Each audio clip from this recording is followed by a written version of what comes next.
प्रेमचंद साहित्य में आज प्रस्तुत है उनकी कहानी ठाकुर का कुआं। यह कहानी तत्कालीन सामाजिक स्थिति का सजीव चित्रण हमारे सामने प्रस्तुत करती है। तो चलिए शुरू करते हैं यह रोचक कहानी।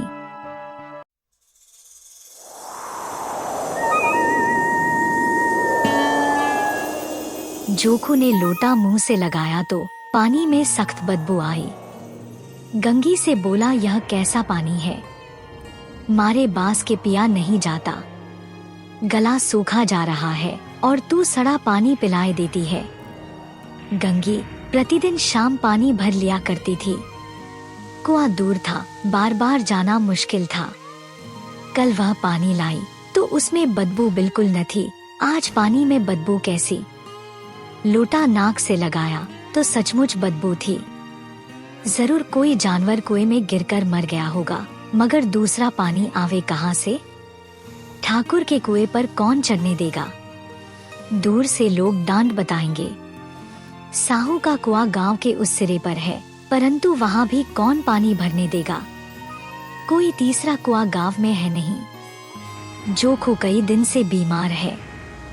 कुछ देर तक तो प्यास रोके चुप पड़ा रहा, फिर बोला, अब तो मारे प्यास के रहा नहीं जाता। ला थोड़ा पानी नाक बंद करके पी लूं। गंगी ने पानी न दिया। अराब पानी से बीमारी बढ़ जाएगी इतना जानती थी, परंतु यह न जानती थी कि पानी को उबाल देने से उसकी धराबी जाती रहती हैं। बोली, यह पानी कैसे पियोगे? न जाने कौन जानवर मरा है। कुएं से मैं दूसरा पानी लाए देती हूँ। जोखू ने आश्चर्य से उसकी ओर देखा। पानी कहाँ से लाएंगे? ठाकुर और साहू के दो कुएं तो हैं, क्या एक लोटा पानी न भरने देंगे? हाथ पांव तुड़वा आएगी और कुछ न होगा। बैठ चुपके से, ब्रह्मदेवता आशीर्वाद देंगे। ठाकुर लाठी मारेंगे, साहू जी एक के 5 लेंगे। गरीबों का दर्द कौन समझता है? हम तो मर भी जाते हैं तो कोई द्वार पर झांकने नहीं आता, कंधा देना तो बड़ी बात है। ऐसे लोग कुएं से पानी भरने देंगे? इन शब्दों में कड़वा सत्य था। गंगी क्या जवाब देती, किंतु उसने वह बदबूदार पानी पीने को न दिया। रात के 9 बजे थे। थके मांदे मजदूर तो सो चुके थे। ठाकुर के दरवाजे पर 10-5 बेफिक्रे जमा थे। मैदानी बहादुरी का तो अब न जमाना रहा है न मौका। कानूनी बहादुरी की बातें हो रही थी। कितनी होशियारी से ठाकुर ने थानेदार को एक धांस मुकदमे में रिश्वत दी और साफ निकल गए। कितनी अक्लमंदी से एक मार्के के मुकदमे की नजल ले आए। नाजिर और मोहतमिम सभी कहते थे नटल नहीं मिल सकती। कोई 50 मांगता, कोई 100। यहाँ बे पैसे कौड़ी नकल उड़ा दी। काम करने ढंग चाहिए। इसी समय गंगी कुएं से पानी लेने पहुंची। कुप्पी की धुंधली रोशनी कुएं पर आ रही थी।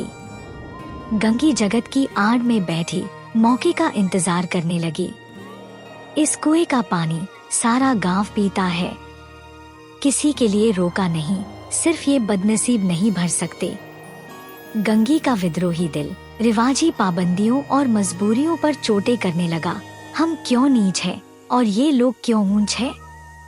इसलिए कि ये लोग गले में तागा डाल लेते हैं। यहाँ तो जितने हैं एक से एक छंटे हैं। चोरी ये करें, जाल फरेब ये करें, झूठे मुकदमे ये करें। अभी इस ठाकुर ने तो उस दिन बेचारे गडरिये की भेड़ चुरा ली थी और बाद में मारकर खा गया। इन्हीं पंडित के घर में तो 12 मास जुआ होता है। यही साहू जी तो घी में तेल मिलाकर बेचते हैं। काम करा लेते हैं, मजूरी देते नानी मरती है। किस किस बात में हमसे ऊंचे हैं। हम गलीगली चिल्लाते नहीं कि हम ऊंचे हैं, हम ऊंचे हैं। कभी गांव में आ जाती हूँ तो रस भरी आँख से देखने लगते हैं, जैसे सबकी छाती पर सांप लौटने लगता है। परंतु घमंड यह कि हम ऊंचे हैं। कुएं पर किसी के आने की आहट हुई। गंगी की छाती धक धक करने लगी। कहीं देख ले तो गजब हो जाए। एक लात भी तो नीचे न पड़े। उसने घड़ा और रस्सी उठा ली और झुककर चलती हुई एक वृक्ष के अंधेरे साए में जा खड़ी हुई।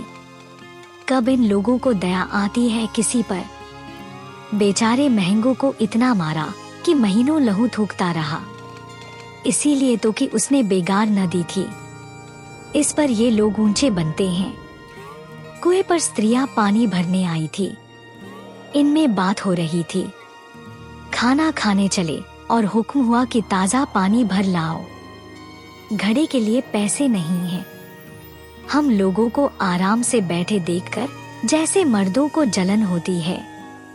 हाँ, यह तो न हुआ कि कलसियां उठाकर भर लाते। बस हुक्म चला दिया कि ताजा पानी लाओ, जैसे हम लौंडिया ही तो हैं। लौंडिया नहीं तो और क्या हो तुम। रोटी पड़ा नहीं पाती, 10-5 रुपए भी छीन झपट कर ले ही लेती हो। और लौंडिया कैसी होती हैं। मत लजाओ दीदी, छिन भर आराम करने को जी तरस कर रह जाता है। इतना काम किसी दूसरे के घर कर देती तो इससे कहीं आराम से रहती। ऊपर से वह एहसान मानता। यहाँ काम करते करते मर जाओ, पर किसी का मुंह ही सीधा नहीं होता। दोनों पानी भरकर चली गई तो गंगी वृक्ष की छाया से निकली और कुएं की जगत के पास आई। बेफिक्रे चले गए थे।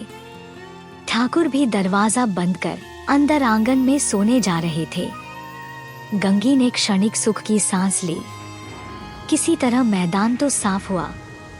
अमृत चुरा लाने के लिए जो राजकुमार किसी जमाने में गया था, वह भी शायद इतनी सावधानी के साथ और समझबूझ कर न गया हो।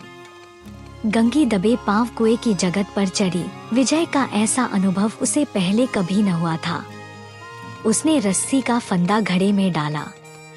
दाएं बाएं चौकन्नी दृष्टि से देखा, जैसे कोई सिपाही रात को शत्रु के किले में सुरान कर रहा हो। अगर इस समय वह पकड़ ली गई तो फिर उसके लिए माफी या रियायत की रत्ती भर उम्मीद नहीं। अंत में देवताओं को याद करके उसने कलेजा मजबूत किया और घड़ा कुएं में डाल दिया। घड़े ने पानी में गोता लगाया, बहुत ही आहिस्ता, जरा भी आवाज न हुई। गंगी ने 2-4 हाथ जल्दी जल्दी मारे। घड़ा कुएं के मुंह तक आ पहुंचा। कोई बड़ा शहजोर पहलवान भी इतनी तेजी से न खींच सकता था। गंगी झुकी कि घड़े को पकड़कर जगत पर रखे कि एकाएक ठाकुर साहब का दरवाजा खुल गया। शेर का मुंह इससे अधिक भयानक न होगा। गंगी के हाथ से रस्सी छूट गई।